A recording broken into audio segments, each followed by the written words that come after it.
Здравствуйте! В день столетия Республики Коми мы знакомим вас с фотовыставкой Владимира Данько «Каменный мост». Экспозиция посвящена северной природе приполярного Урала.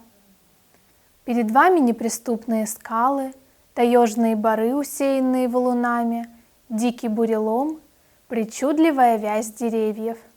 Урал – это удивительный мир, где встречаются Европа и Азия, славянские и уральские народы. В экспозицию вошли кадры Соловков. Они с давних времен связаны с Уралом географически и исторически каменным мостом.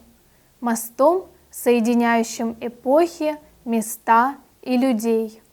Автор Владимир Данько, краевед, инструктор туристических групп, знаток уральских троп.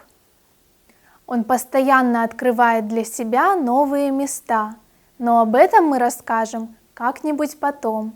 А сейчас предлагаем погрузиться в созерцание северной природы.